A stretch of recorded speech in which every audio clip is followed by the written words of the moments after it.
paz de Jesus, Bíblia todo dia. Desafio de ler a Bíblia em um ano. Em nome do Pai, do Filho e do Espírito Santo. Amém. Oração inicial. Abre, Senhor, a minha mente para que eu compreenda, minha boca para que eu proclame e meu coração para que eu acolha. Amém.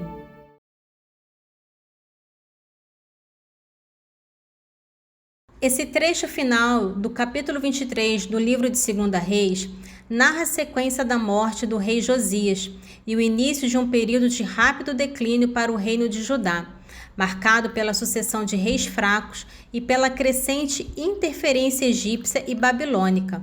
Em suma, este trecho ilustra a rápida deterioração da situação de Judá após a morte de Josias. Os reis que o sucedem são fracos e ímpios, e o reino se torna um peão nas mãos das potências regionais. Primeiro o Egito e, em breve, a Babilônia. A falta de liderança piedosa e a persistência na idolatria pavimentam o caminho para a destruição de Jerusalém e o exílio.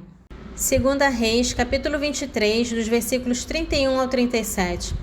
Joacás tinha 23 anos quando começou a reinar e reinou durante 3 meses em Jerusalém. Sua mãe chamava-se Amital, filha de Jeremias, natural de Libna. Fez o mal diante do Senhor, assim como tinha feito seus pais. O faraó Necão acorrentou em Rebla, na terra de Emate, de modo que ele não reinou mais em Jerusalém, e impôs à terra uma contribuição de 100 talentos de prata e 1 talento de ouro.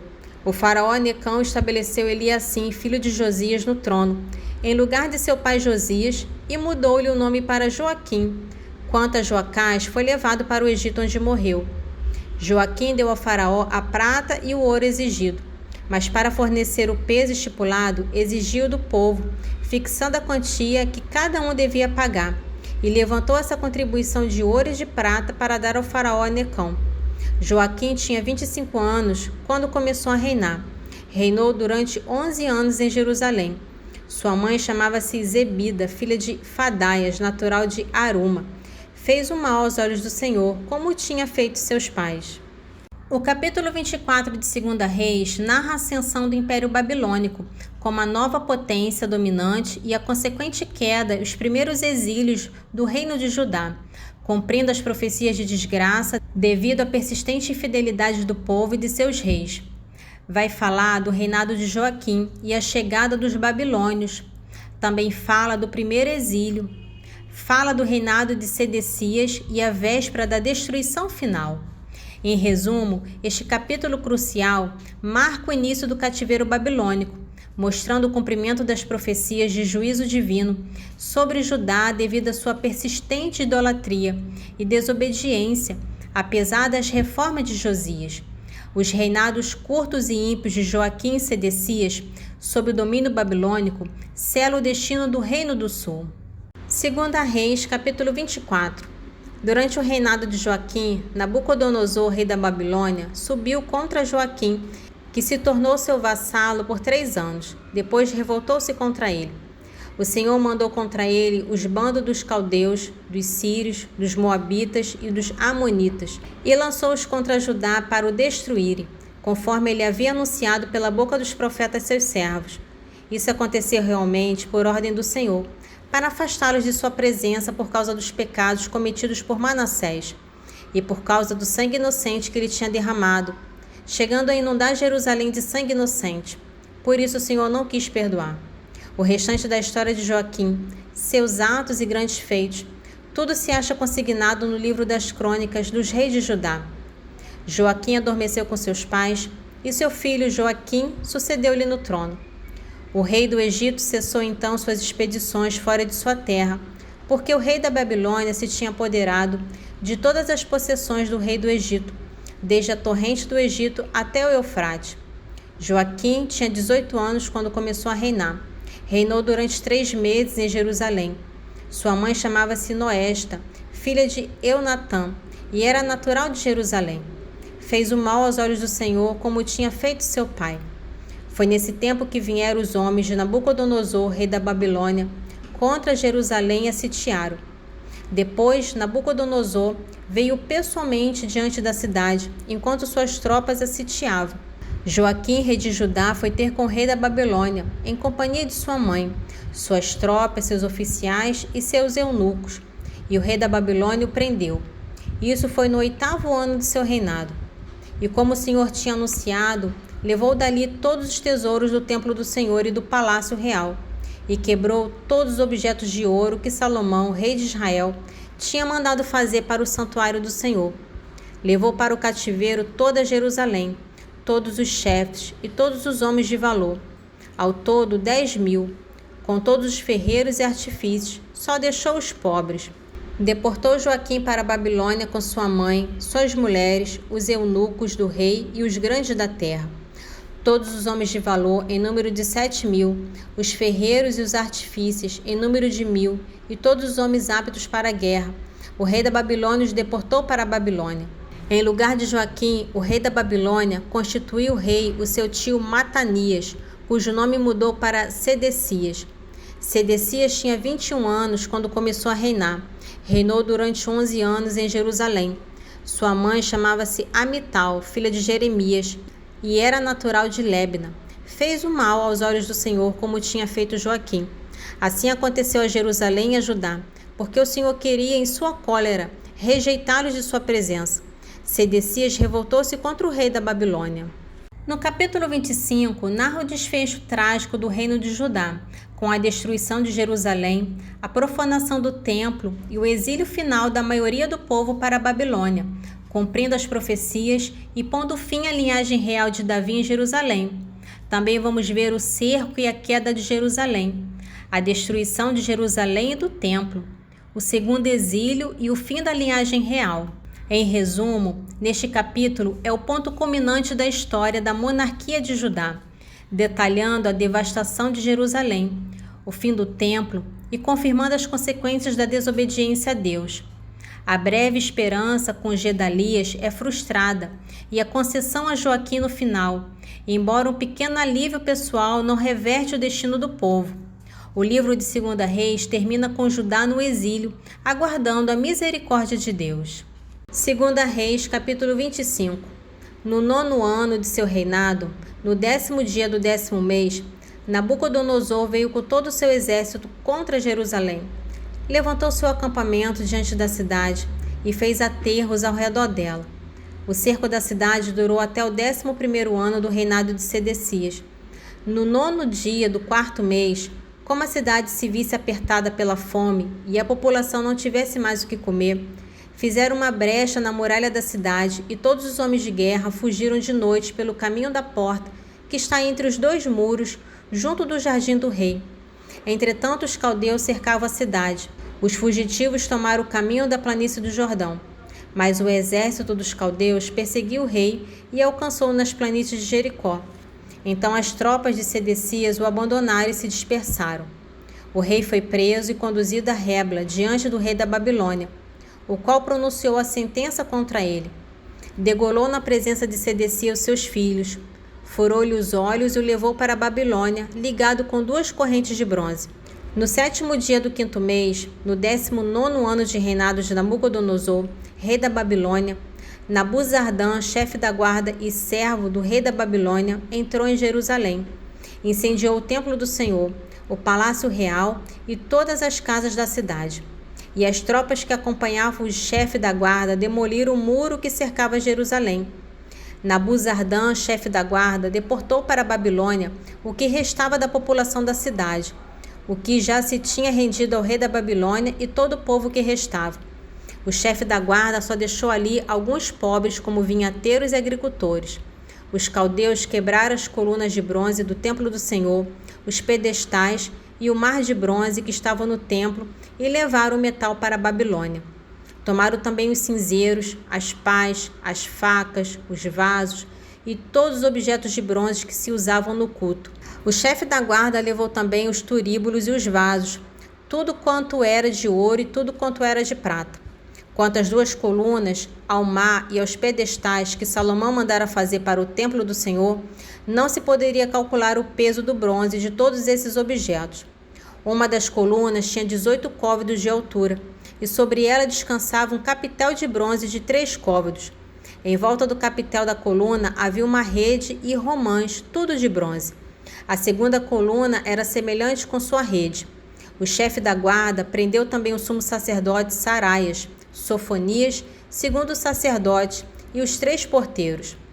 Tomou na cidade um eunuco que era encarregado de comandar os homens de guerra, 5 homens do pessoal do rei, que encontrou na cidade, e o escriba, chefe do exército, encarregado do recrutamento na terra, assim como 60 homens da terra que foram encontrados na cidade. Nabuzardã, chefe da guarda, prendeu-os e levou-os ao rei da Babilônia em Rebla, e este mandou executá-los em Rebla, na terra de Emate. Assim foi Judá deportado para longe de sua terra. Quanto ao resto da população que Nabucodonosor tinha deixado na terra de Judá, ele a entregou ao governador de Godolias, filho de Aicã, filho de Safã. Quando os chefes do exército e seus homens souberam que o rei da Babilônia tinha nomeado Godolias como governador, foram ter com ele em Masfa.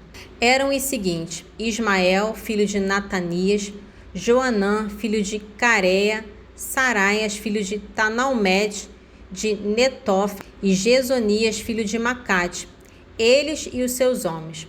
Godolias declarou sob juramento a ele e aos seus homens: nada tendes a temer dos caldeus, ficai na terra, submetei-vos ao rei da Babilônia e tudo vos correrá bem. Mas no 7º mês, Ismael, filho de Natanias, filho de Elissama, de linhagem real, veio com 10 homens e assassinaram Godolias, matando ao mesmo tempo os judeus e os caldeus que estavam com ele em Masfa. Então todo o povo, desde o menor até o maior, como também os chefes das tropas, fugiram para o Egito com medo dos caldeus. No 37º ano do cativeiro de Joaquim, rei de Judá, no 27º dia do 12º mês, Evil-Merolac, rei da Babilônia, no 1º ano de seu reinado, fez graça a Joaquim, rei de Judá, e o pôs em liberdade. Falou-lhe benignamente e deu-lhe um trono mais elevado que os dos reis que estavam com ele em Babilônia. Mudou-lhe as vestes de prisioneiro, e até o fim de sua vida Joaquim comeu à mesa do rei da Babilônia, e o seu sustento diário foi assegurado pelo rei durante todo o tempo de sua vida. Iniciamos hoje o livro dos Atos dos Apóstolos. No capítulo 1, serve como a ponte entre os evangelhos e o restante do livro de Atos, que narrará o nascimento e a expansão da igreja. Ele foca na ascensão de Jesus e na preparação dos apóstolos para a chegada do Espírito Santo e o início de sua missão. O capítulo pode ser dividido em 3 partes principais. Primeira, prefácio e últimas instruções de Jesus. Segundo, a ascensão de Jesus ao céu. E terceiro, preparação para Pentecostes e escolha de Matias. Em síntese, Atos capítulo 1 estabelece o cenário para a ação do Espírito Santo, reafirma a missão universal dos apóstolos, encerra a presença física de Jesus na terra com a ascensão e mostra a comunidade reunida em oração e se organizando para o cumprimento da profecia e da missão. Livro do Atos dos Apóstolos, capítulo 1. Em minha primeira narração, ó Teófilo, contei toda a sequência das ações e dos ensinamentos de Jesus, desde o princípio até o dia em que, depois de ter dado pelo Espírito Santo suas instruções aos apóstolos que escolhera, foi arrebatado ao céu. E a ele se manifestou vivo depois de sua paixão, com muitas provas, aparecendo-lhes durante 40 dias e falando das coisas do reino de Deus. E comendo com eles, ordenou-lhes que não se afastassem de Jerusalém, mas que esperassem aí o cumprimento da promessa de seu Pai, que ouvistes, disse ele, da minha boca. Porque João batizou na água, mas vós sereis batizados no Espírito Santo daqui a poucos dias. Assim reunidos, eles o interrogavam: Senhor, é porventura agora que ides instaurar o reino de Israel? Respondeu-lhe ele: Não vos pertence a vós saber os tempos nem os momentos que o Pai fixou em seu poder, mas descerá sobre vós o Espírito Santo e vos dará força, e serem minhas testemunhas em Jerusalém, em toda a Judéia e Samaria, e até os confins do mundo. Dizendo isso, elevou-se da terra à vista deles, e uma nuvem o ocultou aos seus olhos. Enquanto o acompanhavam com seus olhares, vendo afastar-se para o céu, eis que lhes apareceram 2 homens vestidos de branco que lhes disseram: Homens da Galileia, por que ficais aí a olhar para o céu? Esse Jesus que acaba de vos ser arrebatado para o céu, voltará do mesmo modo que o viste subir para o céu. Voltaram eles então para Jerusalém, do monte chamado das Oliveiras, que fica perto de Jerusalém, distante uma jornada de sábado.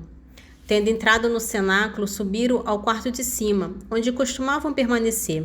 Eram eles Pedro e João, Tiago, André, Filipe, Tomé, Bartolomeu, Mateus, Tiago, filho de Alfeu, Simão, o zelador, e Judas, irmão de Tiago.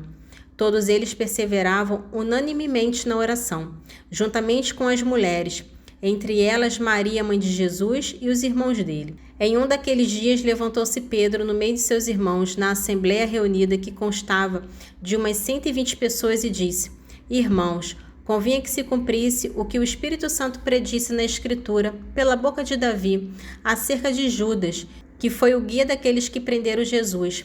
Ele era um dos nossos e teve parte no nosso ministério. Esse homem adquiriu um campo com o salário de seu crime. Depois, tombando para a frente, arrebentou-se pelo meio, e todas as suas entranhas se derramaram. Tornou-se este fato conhecido dos habitantes de Jerusalém, de modo que aquele campo foi chamado, na língua deles, Alcedama, isto é, campo de sangue. Pois está escrito no livro dos Salmos: Fique deserta a sua habitação, e não haja quem nela habite, e ainda mais, que outro receba o seu cargo. Convém, pois, que destes homens que têm estado em nossa companhia todo o tempo em que o Senhor Jesus viveu entre nós, a começar do batismo de João até o dia em que de nosso meio foi arrebatado, um deles se torne conosco testemunha da sua ressurreição. Propuseram 2, José, chamado Barsabás, que tinha por sobrenome Justo, e Matias, e oraram nesses termos: Ó Senhor, que conheces os corações de todos, mostra-nos qual destes 2 escolheste, para tomar neste ministério e apostolado o lugar de Judas, que se transviou, para ir para o seu próprio lugar. Deitaram sorte, caiu a sorte em Matias, que foi incorporado aos 11 apóstolos. Esse trecho do Salmo 63 é uma oração angustiada de um justo que clama a Deus por proteção contra inimigos traiçoeiros e caluniadores. O salmista descreve a malícia e as maquinações secretas daqueles que buscam sua ruína, implorando a intervenção divina.